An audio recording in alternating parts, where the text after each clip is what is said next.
The story begins with a man who was killed by a demon and then reincarnates in another world. Then he sees his skills and realizes he can absorb anyone's skills after eating them. He thinks he reincarnates as a behemoth. After that, we see a hot chick elf girl today's day and goes to a dungeon. After that, when that man sees his face, he realizes he is reincarnated as a cat with extraordinary skills. Then he sees a demon, Lord Rimuru. From that time, I got reincarnated as a slime and decides to eat him and absorb his skills. After eating him, he gets infinite storage and decides to kill more creatures. He attacks a wyvern, kills it, and eats it. After that, he sees an anaconda that is bigger than mine. What did he say? And kills it and eats it.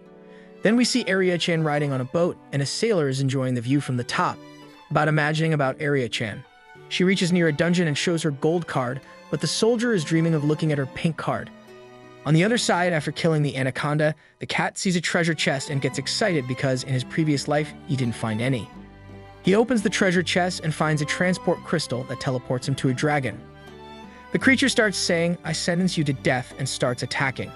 The cat fights back, but the dragon can't get any damage. The dragon says, "You are weak," and cat flies using his skill called Aether Edge. The cat starts thinking, "Just a little further, I will be free," but suddenly faints. Then we see Arya-chan enter the dungeon and see the fainted cat. She reaches there to help him. The cat wakes up and feels strange about where he is and thinks he should have died in the dungeon. A lady moves closer to the cat and is happy he woke up. The cat wonders who the lady is and if he is in heaven. The lady introduces herself as Arya-chan and starts talking to the cat about how she met him while going into the dungeon on a quest. He has not even eaten since he reincarnated because monsters do not have much appetite. He is given kitty milk and he goes ahead to drink it. He promised to serve and protect his lifesaver as a true knight. The cat ran towards the way his master went. He decided to look after that girl and make Arya his master because she saved his life and decided to go with her without Arya noticing. Only E-rank goblins appeared to attack. Arya-chan stood up and fought the goblins. The cat marveled at how his master fought with the knives. Then suddenly, one goblin started attacking from behind, but thanks to her cat, who saved her with his power, Arya-chan was surprised and wondered why the cat came to the dungeon and also how she was saved by him. She thought the cat was no ordinary cat. As he expected, his master caressed him and thanked him for saving her. He felt so relieved as he was placed on her juicy melons, and he got angry when a man stopped them. The man, who was an S-rank adventurer, invited Arya-chan to join his party and was trying to flirt with her. But Arya-chan turned him down, saying she was not interested in joining a party with a man. He kept pushing further with his dirty game, and that pissed off the jealous cat, who cursed the man, looking at her with filthy eyes. Then the cat started attacking him and bit the man. The angry man got upset and moved ahead to kill the cat, but he was stopped by the guild's receptionist, Anna-san, who was an X-rank adventurer. The man lied to Anna-san, saying he was just showing off his sword, and ran away out of fear. Anna-san noticed the cat seemed promising and looked like a knight. Arya-chan told her the cat was her friend and had saved her when she was attacked earlier by a goblin in the dungeon. Arya-chan announced she would officially raise the cat as her pet from today on, and she named him Tama-chan.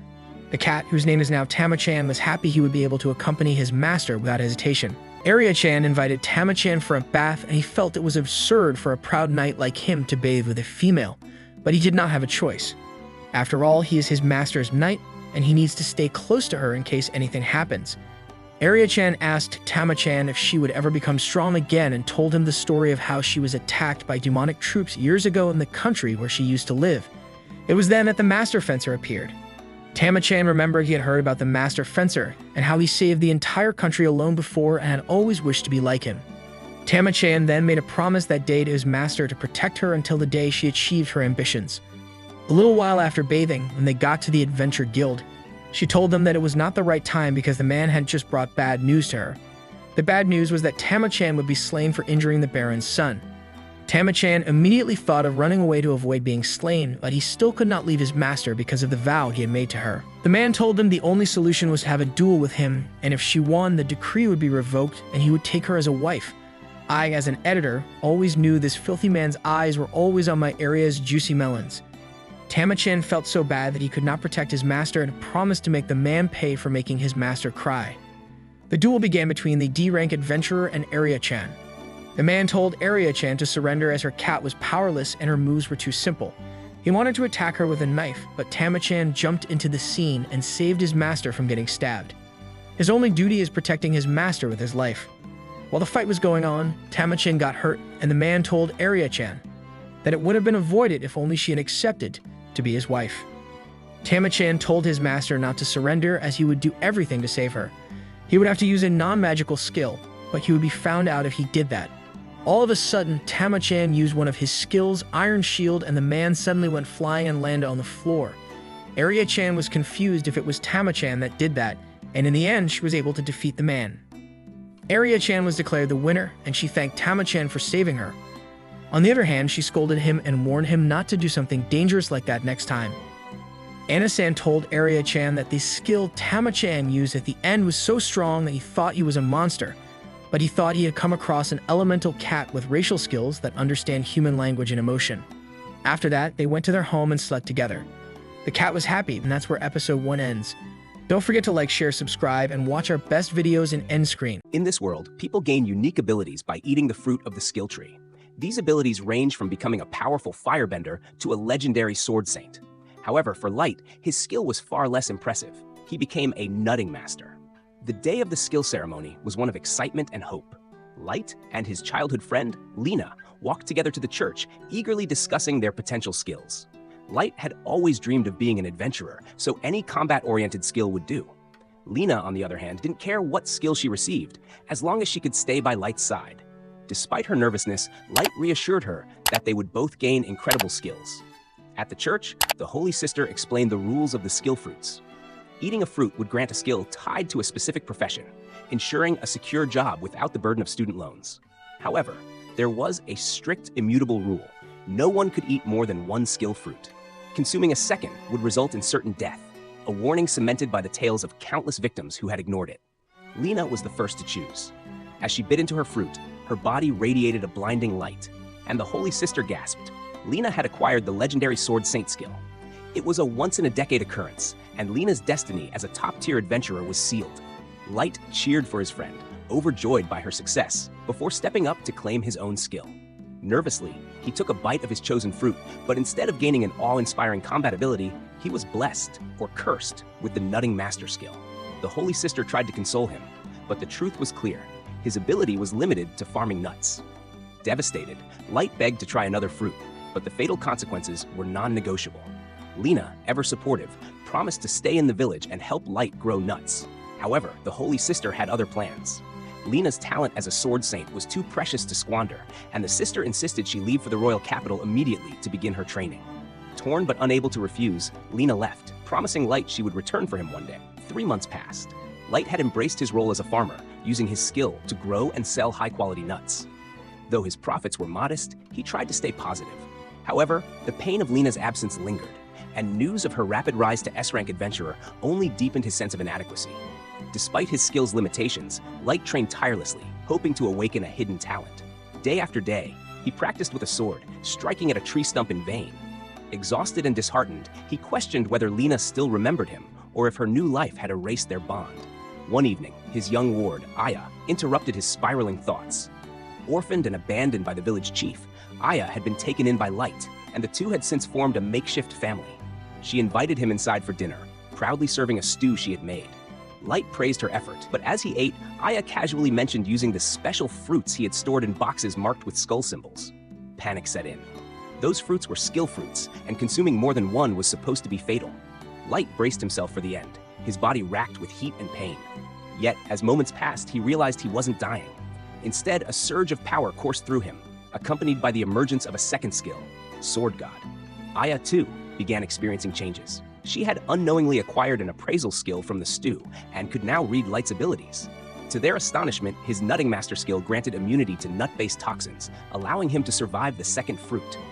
The Sword God skill dramatically boosted his attack power and magic resistance when wielding a sword, making him far more powerful than he'd ever dreamed.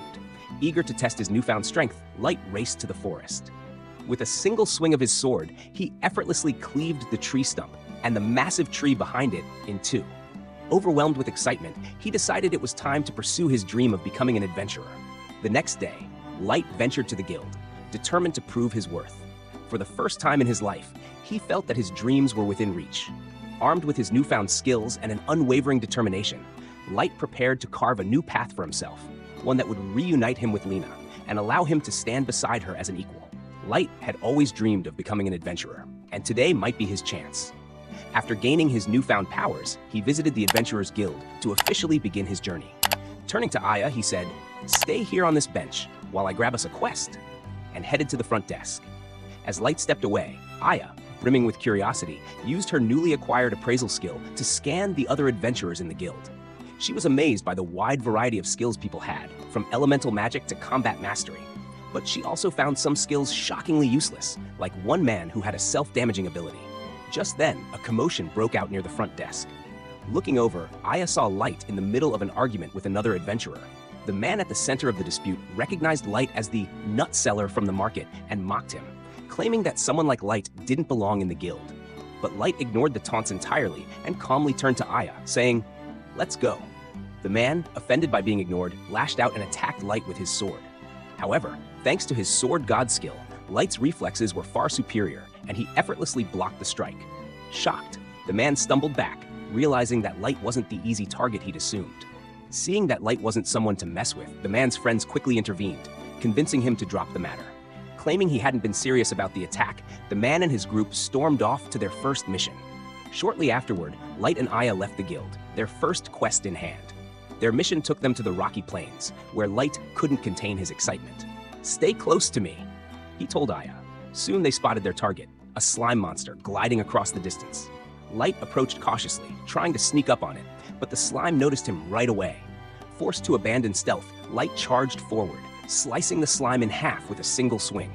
The ground cracked beneath his blade, a testament to his overwhelming strength. Aya cheered for Light's first successful quest, but they still had work to do. To complete the task, they needed to carve up the slime's remains and return the parts to the guild for payment. Aya hesitated, feeling bad about cutting up the creature, but Light reminded her that the reward would be enough to buy pizza. With her moral qualms vanishing at the thought of pizza, Aya eagerly helped dissect the slime. Their task was interrupted by a distant shout. Rushing toward the sound, they found Jean, the adventurer who had mocked Light earlier, and his party under attack by a massive ogre. The group had picked an easy slime quest, but had run into this far deadlier creature by mistake. The ogre swung its massive club, forcing the group to dodge. They were clearly outmatched. Jean, spotting Light, quickly came up with a plan. He and his friends ran straight toward him, hoping to use Light as bait to escape. Realizing their intention, Light sighed. "Figures," he muttered. With the ogre now focused on him, Light had no choice but to fight. As the ogre swung its club, Light dodged, but Aya reminded him that his sword god skill didn't boost his defense. One mistake could be fatal. Undeterred, Light resolved to push himself. "If I want to be the world's greatest adventurer, I have to overcome this," he thought. Channeling his newfound strength, Light leapt into the air, dodging another attack, and slashed the ogre's club in half. The creature roared in frustration, but Light was undeterred. In one swift motion, he brought his blade down, cleaving the ogre in two. Jean and his friends, watching from a nearby hill, were left speechless. Later, back at the guild, Light handed over the slime parts and the ogre horn as proof of his success. The receptionist was skeptical at first, but Jean's friends backed Light's story, confirming that he had defeated the ogre single-handedly. The receptionist, now impressed, prepared his reward. As Light waited, Jean and his friends thanked him for saving their lives, albeit somewhat begrudgingly. The guild's atmosphere suddenly shifted as a crowd gathered near the entrance. Jean explained that the S-rank party had just returned, and among them was Lena, Light's childhood friend and the person he'd been striving to catch up to. This was the first time he had seen her in 3 months. Excited, Light approached Lena, calling out to her. But to his shock, she looked at him with cold eyes and said, "I've never met this man before in my life," and thus, episode 1 concluded.